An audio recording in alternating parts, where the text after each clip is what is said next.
नमस्कार दोस्तों, आप देख रहे हो देवश्री इंस्टीट्यूट इंदौर से। यूट्यूब प्लेटफॉर्म पर हम पढ़ रहे हैं हिंदी साहित्य।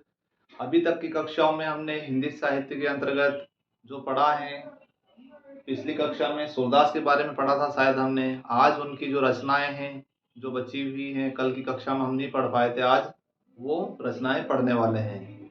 तो कक्षा स्टार्ट करने से पहले छोटी सी शायरी। जमीन जल चुकी है अभी आसमान बाकी है, जमीन जल चुकी है अभी आसमान बाकी है। वो जो खेतों की मेड़ों पर उदास बैठे हैं, उन्हीं की आंखों में अब तक ईमान बाकी है। बादलों अब तो बरस जाओ सूखी जमीन पर, बादलों अब तो बरस जाओ सूखी जमीन पर।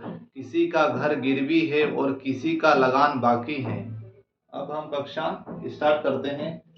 तो हम पढ़ेंगे आज सूरदास जी की जो रचनाएं हैं उनके बारे में। पिछली कक्षा में हमने शायद सूरदास जी की एक रचना पढ़ी थी, क्योंकि समय होने के कारण हम अगली रचना नहीं पढ़ पाए थे। सूर सागर नाम से एक रचना थी उनकी, उसी के बारे में हमने अध्ययन किया था। और आज की कक्षा में हम अध्ययन करने वाले हैं भ्रमर गीत के बारे में। भ्रमर गीत वैसे बहुत सारे कवियों ने लिखा है, भ्रमर गीत होता क्या है ये जानना अति आवश्यक है। तो भ्रमर गीत उसी को कहते हैं जो उद्धव जो थे उनको कृष्ण के द्वारा भेजे गए थे गोपियों के बारे में जानकारी लेने के लिए, गोपियों तक एक जानकारी पहुंचाने के लिए, एक संदेश लेकर। और जो गोपियां और उद्धव के बाद, गोपियां और उद्धव के मिलने पर जो आपस में उन्होंने जो बातचीत की थी, जो एक दूसरे से जो समाचार जो सुनाए थे, गोपियों ने अपनी बात जो कृष्ण के लिए थी वो उद्धव को सुनाई थी, और जो उद्धव जो समाचार लेके आए थे कृष्ण से, वो गोपियों को सुना रहे थे। तो उनकी जो बातचीत हुई थी उसी को भ्रमर गीत के नाम से जाना जाता है। तो भ्रमर गीत के बारे में, जो सूरदास का भ्रमर गीत है उसके बारे में हम पढ़ेंगे। उससे पहले भ्रमर गीत के बारे में कुछ महत्वपूर्ण जो तथ्य है वो लिख लेते हैं। तो भ्रमर गीत, भ्रमर गीत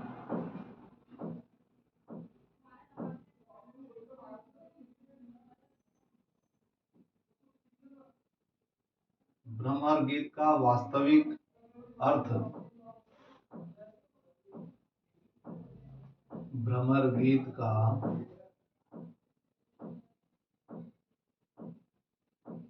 भ्रमर गीत का शाब्दिक अर्थ,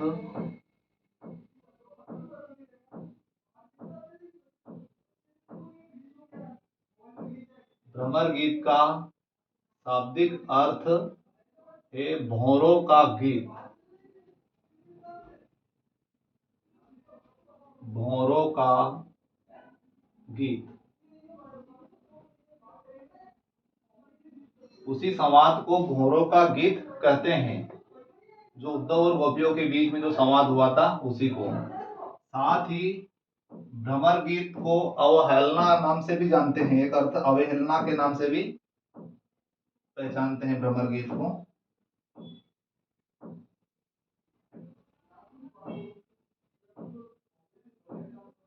उद्धव गोपिया के संवाद को ही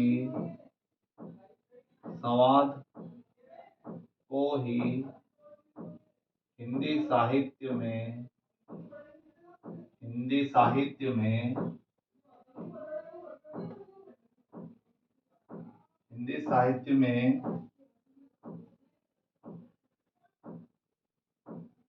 भ्रमर गीत या भ्रमर परंपरा,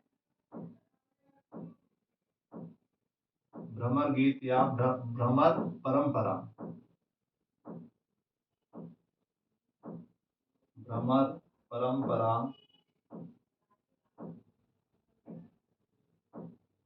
भ्रमर परंपरा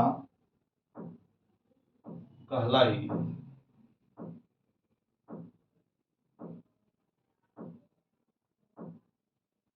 साथ ही अगला पॉइंट है, वे सभी काव्य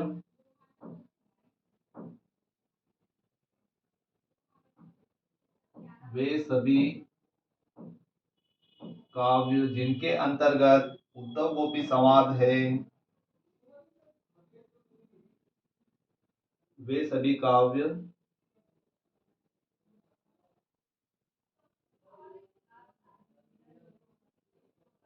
जिनमें उद्धव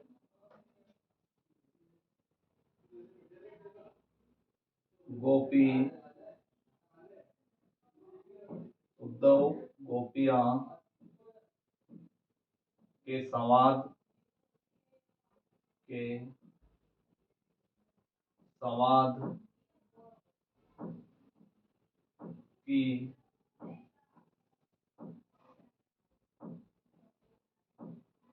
बात होती है,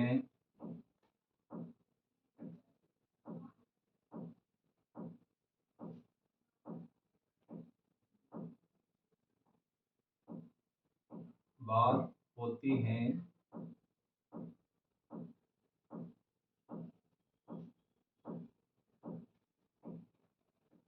वे सभी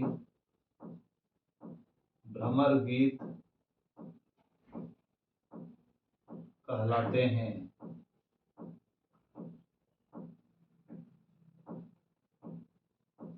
भ्रमर गीत का तात्पर्य तो हमने समझ लिया, इसकी कुछ डेफिनेशन लिखनी है, वही लिख लो बस।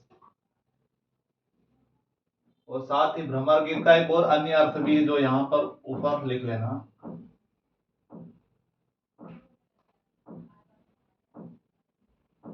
भ्रमर गीत का अन्य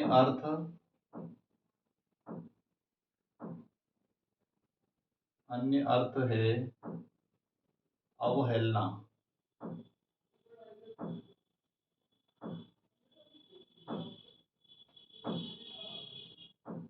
एक ही अर्थ है भ्रमर गीत का।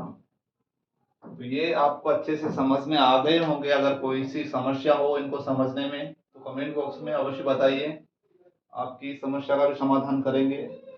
अब हम पढ़ेंगे सूरदास जी का भ्रमर गीत। भ्रमर गीत के बारे में तो हमने पढ़ लिया, पर अब सूरदास जी ने जो भ्रमर गीत लिखा है, जो रचना की है भ्रमर गीत नाम से, उसके बारे में हम अध्ययन करेंगे।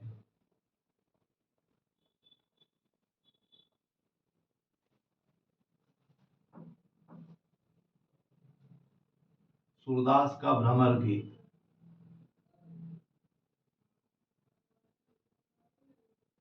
सूरदास का भ्रमर गीत।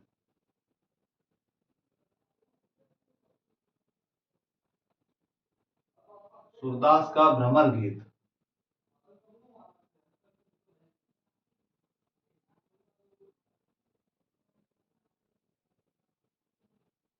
सूरदास का भ्रमर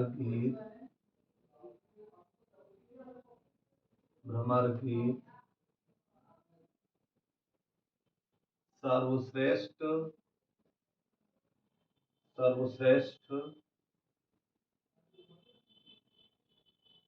काव्य रचना है।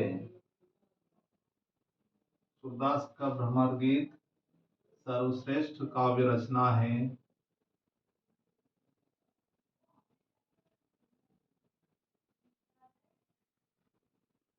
आचार्य रामचंद्र शुक्ल ने आचार्य रामचंद्र शुक्ल ने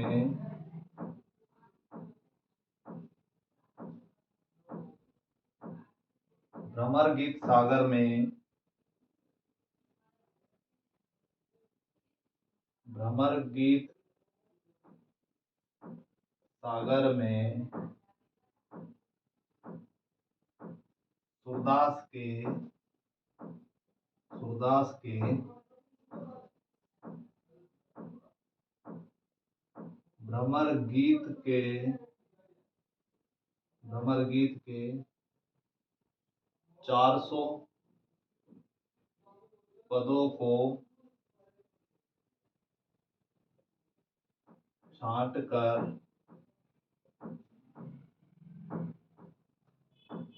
एक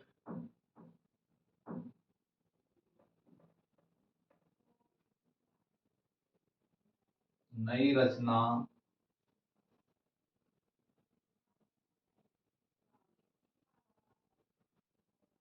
भ्रमर गीत सागर के नाम से की हैं।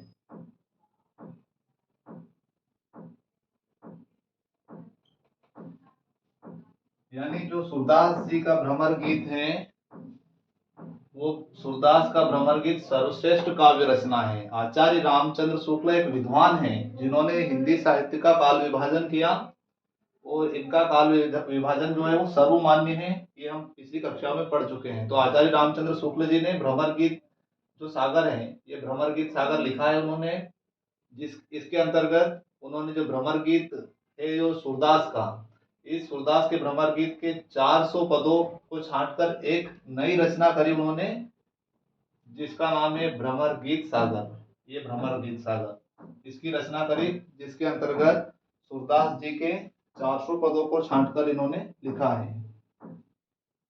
अब बाकी का बचा हुआ है वो अगले पंक्ति में समझने वाले हैं।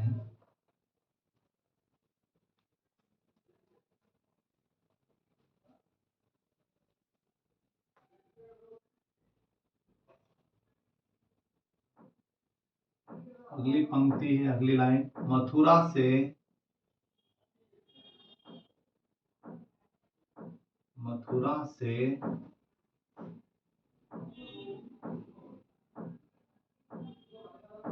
कृष्ण का संदेश, कृष्ण का संदेश उद्धव द्वारा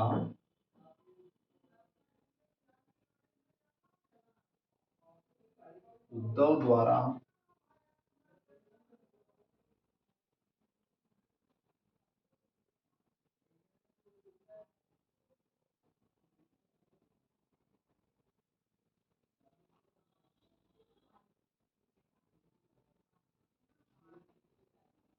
ब्रज में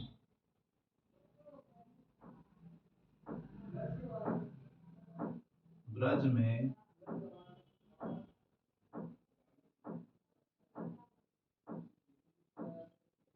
गोपियों तक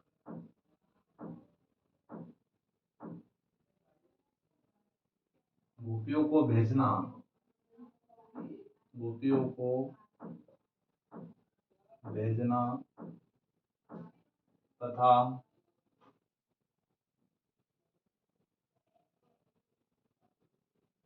गोपियों का शिकायत करना, गोपियों का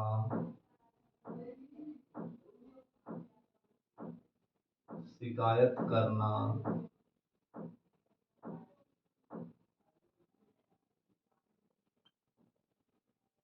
इसमें शामिल है।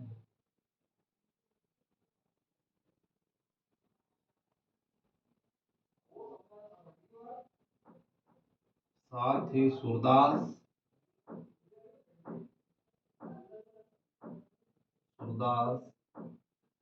ब्रज भाषा के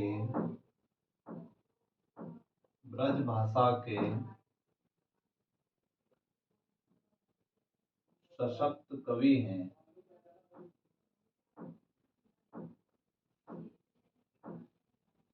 ब्रज भाषा के सशक्त कवि हैं।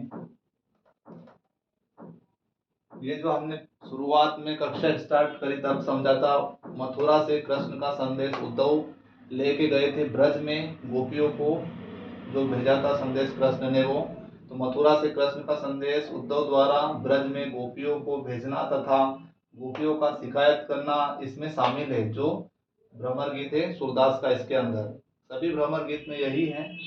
सूरदास ब्रज भाषा के सशक्त कवि हैं। ब्रज भाषा के जो सूरदास है वो सशक्त कवि हैं। साथ ही आचार्य रामचंद्र शुक्ल के अनुसार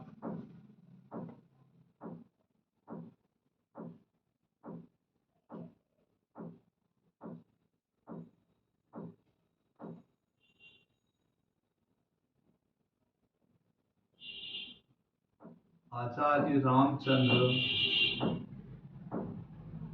रामचंद्र शुक्ल के अनुसार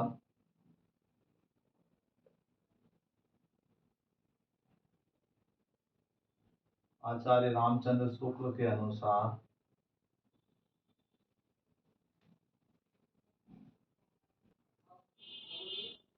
आचार्य रामचंद्र शुक्ल के अनुसार सूरसागर सूरसागर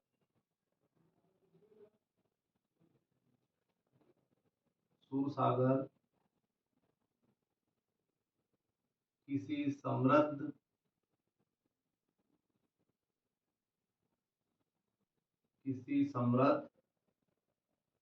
गीति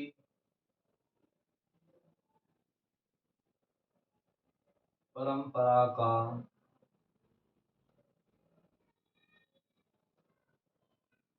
उदाहरण है। किसी समृद्ध गीति परंपरा का उदाहरण है, चाहे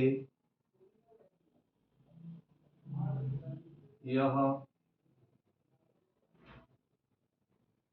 मौखिक ही क्यों ना हो।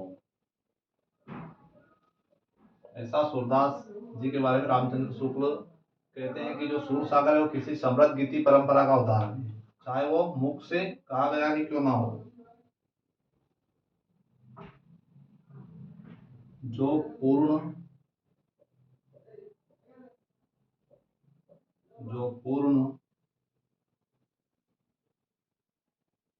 विकसित प्रतीत होती हैं, जो पूर्ण विकसित प्रतीत होती हैं। साथ ही अब इसके बाद हम अगली रचना पढ़ने वाले हैं सूरदास जी की। टॉपिक एक बार फिर से समझ लेते हैं। सूरदास जी का जो भ्रमर गीत है, जो सूरसागर है, उसके बारे में आचार्य रामचंद्र शुक्ल कहते हैं कि किसी समृद्ध गीति परंपरा का उदाहरण है, चाहे हम मौखिक ही क्यों ना हो, यानी कि मुंह से कहा गया ही क्यों ना हो, जो पूर्ण विकसित प्रतीत होता है, ऐसा आचार्य रामचंद्र शुक्ल जी कहते हैं। अब हम अगली रचना सूरदास जी की पढ़ने वाले हैं। सूरदास जी की अगली रचना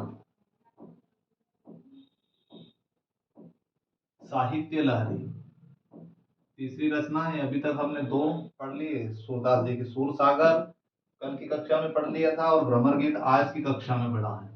अब हम तीसरी रचना पढ़ने वाले हैं साहित्य लहरी। साहित्य लहरी ये सूरदास जी की रचना है, साहित्य लहरी। साहित्य लहरी में साहित्य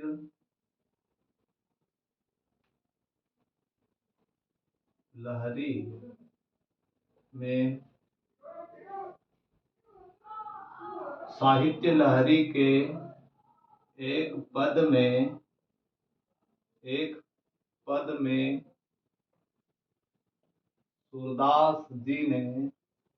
सूरदास ने अपने को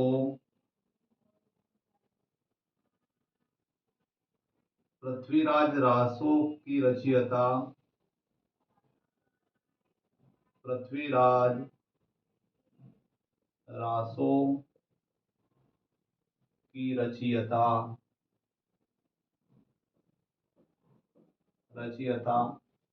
चंदबरदाई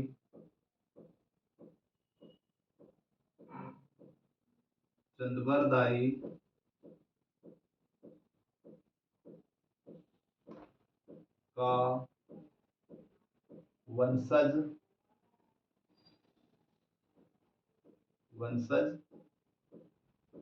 कहा है।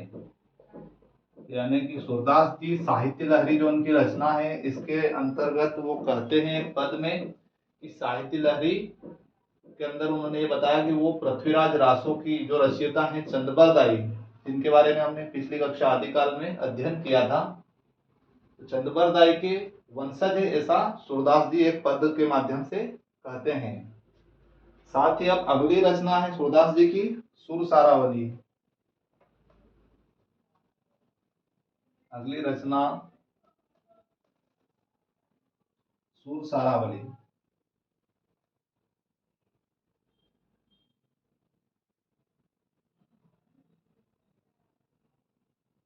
सुर सारावली।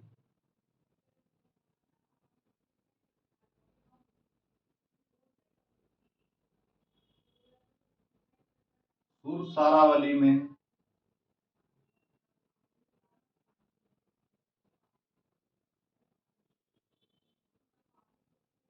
सुर सारावली में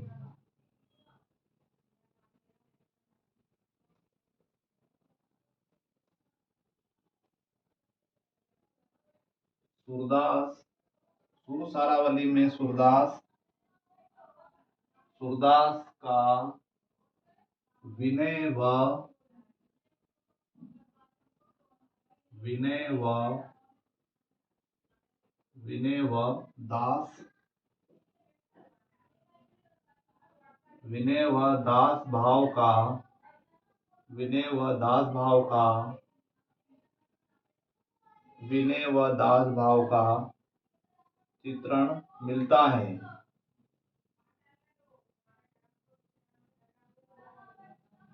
विनय व दास भाव का चित्रण मिलता है।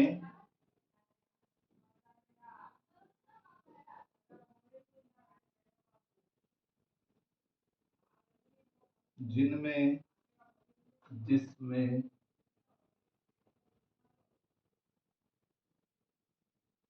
जिसमें उन्होंने कृष्ण भक्ति काव्य की दास्ता की दास्ता काव्य की दास्ता की व्याख्या की है। व्याख्या व्याख्या की है। तो सुर स्वरावली जो रचना है सूरदास जी की, सुर सारावली में सूरदास का विनय व दास भाव का चित्रण मिलता है। इन्होंने उसके अंदर एक दास भाव का चित्रण किया है खुद के बारे में, जिसमें उन्होंने कृष्ण भक्ति काव्य की दास्ता की व्याख्या की है। यहाँ तक आप समझ चुके होंगे। अब सूरदास जी की रचनाओं के बाद में हम अगले कवि की रचनाओं के बारे में पढ़ने वाले हैं, नंददास के बारे में। तो यहाँ तक की कक्षा आपको समझ में आ गई होगी। अगर किसी प्रकार की कोई समस्या हो समझने में तो अवश्य बताइए। अब पढ़ेंगे हम नंददास के बारे में। सूरदास और नंददास ये सभी नाथ संप्रदाय के, जो नाथ संप्रदाय के प्रवर्तक रहे वल्लभाचार्य विठलनाथ, इनके शिष्य हैं। नंददास, अब पढ़ेंगे हम नंददास के बारे में।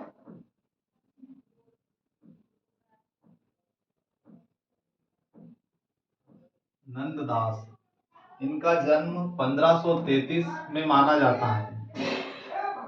इनका काल 1533 से 1533 तक, 1533 से 1583 तक माना जाता है। तो नंददास जी अष्टसाप के कवियों में,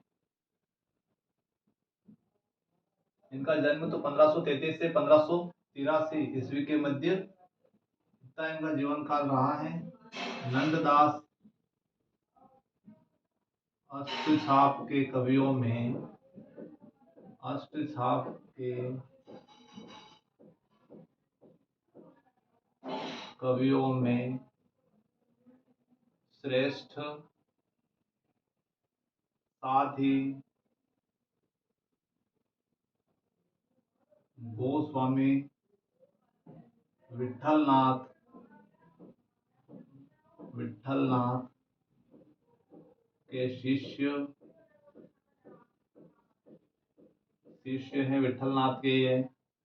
इसके अलावा इनका वर्णन गोकुलनाथ ने इनका वर्णन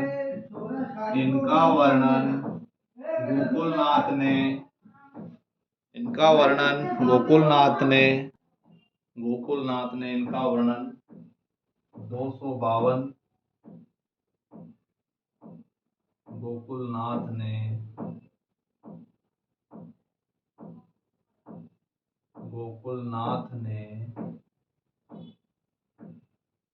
252 वैष्णव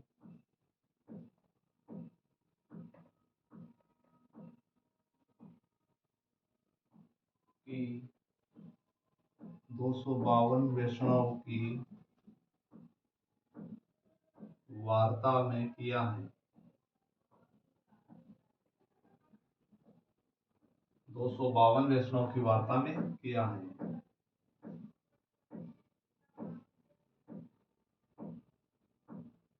सूरदास के बाद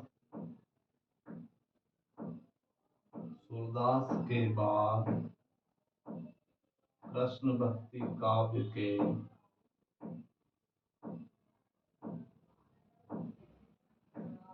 कृष्ण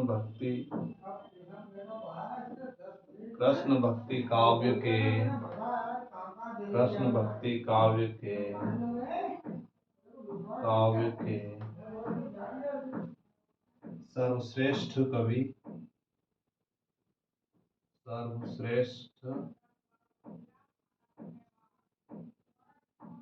सर्वश्रेष्ठ व प्रतिभाशाली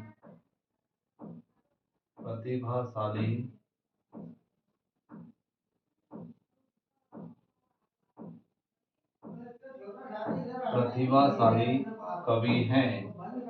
सूरदास के बाद में कृष्ण भक्ति काव्य के सर्वश्रेष्ठ और प्रतिभाशाली कवि नंददास हैं।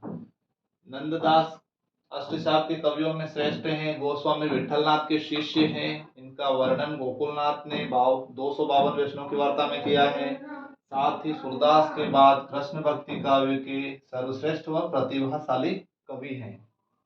साथ ही इनकी जो रचनाएं हैं, बहुत सारी रचनाएं की हैं नंददास ने, और इनकी रचनाओं के बारे में हम कल की कक्षा में पढ़ेंगे। आज की कक्षा का समय हो चुका है, इसीलिए तो कक्षा कैसी लगी आपको लाइक और कमेंट करके अवश्य बताइए। और आपको कक्षा अच्छी लगी हो तो अपने दोस्तों तक और सभी जो हिंदी साहित्य के स्टूडेंट हैं उन तक ये शेयर अवश्य करिए। धन्यवाद। जय हिंद।